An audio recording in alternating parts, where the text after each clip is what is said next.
નમસ્કાર. આજના આ વિશ્લેષણમાં ખૂબ ખૂબ સ્વાગત છે. આજે આપણે એક એવી અદ્ભુત કથા પર વાત કરવાના છીએ જે સાંભળીને રૂંવાડા ઊભા થઈ જાય. આ વાર્તા છે જીવન જગમાલની મેલડીમાંની. આ કોઈ સામાન્ય કથા નથી, પણ એકદમ જીવંત ઉદાહરણ છે કે જ્યારે ચારે બાજુથી રસ્તા બંધ થઈ જાય ત્યારે અતૂટ શ્રદ્ધા કેવી રીતે કામ કરે છે. તો ચાલો આ ઐતિહાસિક અને આધ્યાત્મિક સફરની શરૂઆત કરીએ અને આખી ઘટનાને વિગતે સમજીએ. તો શરૂઆત કરીએ વિભાગ 1, અખંડ શ્રદ્ધા અને ગરીબ પણ પ્રામાણિક જીવન. સ્ક્રીન પર આપેલી આ પ્રાર્થના જુઓ. હે માં, મને સત્યના માર્ગ પર ચલાવજો અને હંમેશા મારી રક્ષા કરજો. આ આપણા મુખ્ય પાત્ર જીવન જગમાલના જીવનનો એકમાત્ર આધાર હતો. ગુજરાતના એક નાનકડા ગામમાં રહેતો આ યુવાન ભલે આર્થિક રીતે અત્યંત ગરીબ હતો, પણ દિલનો એકદમ સાફ. એ મંદિરે જઈને ક્યારે પૈસા કે બંગલા નહોતો માંગતો, બસ એક જ સાદી માંગણી: સત્યના માર્ગે ચાલવાની શક્તિ. અને ખરેખર આ જ શુદ્ધ ભક્તિ આગળ જતા તેના જીવનનો સૌથી મોટો આશરો બનવાની હતી. હવે વાર્તામાં આવે છે એક મોટો વળાંક.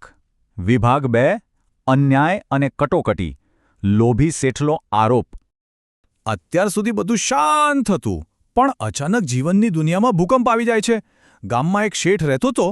હવે આ શેઠ કેવો? એકદમ શક્તિશાળી, લોભી અને ગરીબોને દબાવી રાખવામાં જ માનવાવાળો. અહીં બે અંતિમોનો સામનો છે. એક બાજુ આપણો જીવન જગમાલ, ગરીબ, પ્રામાણિક અને ભક્તિભાવવાળો, જ્યારે બીજી બાજુ સત્તા અને અહંકારથી ભરેલો શેઠ. આ શેઠે કોઈપણ પુરાવા વગર સાવ અચાનક જીવન પર ચોરીનો ખોટો આરોપ લગાવી દીધો. વિચારો, આ સીધી ટક્કર હતી પૈસાના પાવર અને એક નિર્દોષની ઈમાનદારી વચ્ચે. હવે પરિસ્થિતિ કેટલી ઝડપથી બગડે છે તે જુઓ. માત્ર 3 દિવસનો ખેલ. પહેલા દિવસે શેઠે ખોટો આરોપ મૂક્યો. બીજા દિવસે તો આખા ગામમાં શેઠનો એટલો ડર કે બધા ચૂપ થઈ ગયા. અને ત્રીજા દિવસ સુધીમાં તો આખું ગામ આ નિર્દોષ માણસને જ ગુનેગાર માનવા લાગ્યું. કેવી કરુણતા છે ને! ડરને કારણે આખો સમાજ એક થઈને સત્ય પર પડદો પાડી દે છે, અને કોઈની પણ હિંમત નથી ચાલતી કે જીવનની પડખે ઊભું રહી શકે. જ્યારે આખો સમાજ પીઠ ફેરવી લે ત્યારે માણસ સાવ એકલો પડી જાય. આંખમાં આંસુ અને ભારે હૈયે જીવન ફરી એકવાર મેલડી માના શરણે જાય છે અને પોકાર કરે છે: માં, હું નિર્દોષ છું, હવે તમે જ મને ન્યાય આપજો. આ વાક્યોમાં જે દર્દ અને આર્તનાદ છે ને, તે સીધો હૃદયને સ્પર્શી જાય છે. માનવીય ન્યાયની આશા સાવ ખતમ થઈ ચૂકી છે.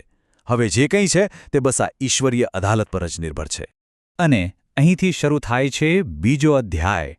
વિભાગ 3, મેલડીમાંનો ચમત્કાર. રાત્રે સત્ય બહાર આવ્યું. હવે સૌથી મોટો સવાલ એ ઊભો થાય છે કે જ્યાં સત્તાનો આટલો મોટો પ્રભાવ હોય, ત્યાં એક ગરીબ માણસનું સત્ય બહાર કેવી રીતે આવશે?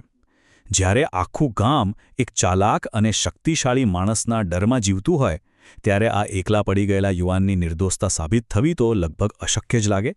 આ સવાલ જ આખી કથામાં એક જબરદસ્ત રોમાંચ ઊભો કરે છે. પણ પછી કંઈક એવું થાય છે જેની કોઈએ સપનામાં પણ કલ્પના નહોતી કરી. રાતના ઘનઘોર અંધકારમાં શેઠના ઘરમાં અચાનક એક અજાણી દિવ્ય શક્તિનો પ્રકોપ જોવા મળે છે. હા, આ કોઈ સામાન્ય બનાવ નહોતો. જે સત્ય શેઠે પોતાના પૈસા અને પાવર નીચે દબાવી દીધું હતું, તેને બહાર લાવવા માટે આ સીધો દિવ્ય હસ્તક્ષેપ હતો. રાતોરાત આખી બાજી પલટાઈ જાય છે અને શેઠનું મોટું જૂઠાણું આખા ગામની સામે ખુલ્લું પડી જાય છે. તો ખરેખર પરિણામ શું આવ્યું? અહીં 3 મોટી વાતો બને છે.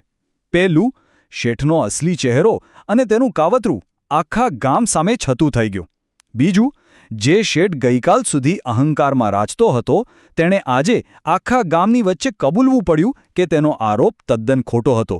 અને ત્રીજું, સૌથી મોટું પરિવર્તન: આ જ સત્તાધીશ શેઠે એક ગરીબ અને નિર્દોષ જીવનની માફી માંગવી પડી. આ માત્ર ન્યાય નહોતો, આ તો એક નિર્દોષની સંપૂર્ણ પ્રતિષ્ઠા પાછી અપાવવાનો ચમત્કાર હતો. આગળ વધીએ આપણા અંતિમ વિભાગ તરફ. સત્યનો વિજય, ન્યાય, સન્માન અને ભક્તિ. આપણે હંમેશા સાંભળીએ છીએ કે સત્યમેવ જયતે, અને આ ઘટના તેનું જીવંત ઉદાહરણ છે. આ ચમત્કાર પછી આખા ગામની મેલડીમાં પરની શ્રદ્ધા અનેક ગણી વધી ગઈ. જીવન જગમાલ, જેને આખા ગામે ગુનેગાર માની લીધો હતો, તેને હવે સમાજમાં જબરદસ્ત સન્માન મળવા લાગ્યું. એટલું જ નહીં, આ અગ્નિ પરીક્ષા પછી તેના આખા જીવન અને સંજોગોમાં ખૂબ જ મોટો અને સકારાત્મક સુધારો આવ્યો. આમાંથી સૌથી મોટો બોધપાઠ એ જ મળે છે કે જો અંતરમાં સાચી ભક્તિ હોય તો અંતિમ ન્યાય અને રક્ષણ ચોક્કસ મળે જ છે. મૂળ સ્ત્રોતમાં અંતે એક સરસ વાત પણ કહેવામાં આવી છે. જો આવી આધ્યાત્મિક, ચમત્કારી અને રહસ્યમય વાર્તાઓ સાંભળવી ગમતી હોય તો આ ચેનલને લાઇક, શેર અને સબસ્ક્રાઇબ કરવાનું સૂચવવામાં આવ્યું છે.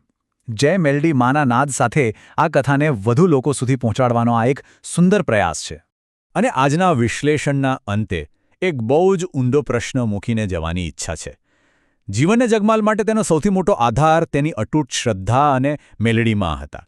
પણ સામાન્ય જિંદગીમાં જ્યારે ક્યારેક અન્યાયનો સામનો કરવો પડે, જ્યારે એવું લાગે કે આખી દુનિયા વિરુદ્ધમાં ઊભી છે, ત્યારે એવું કયું આંતરિક સત્ય છે જે આપણને ટકી રહેવાની તાકાત આપે છે? આ પ્રશ્ન પર ચોક્કસ વિચાર કરજો. આજના વિશ્લેષણમાં જોડાવા બદલ ખૂબ ખૂબ આભાર. ટૂંક સમયમાં ફરી મળીશું એક નવા વિષય અને નવી સમજ સાથે.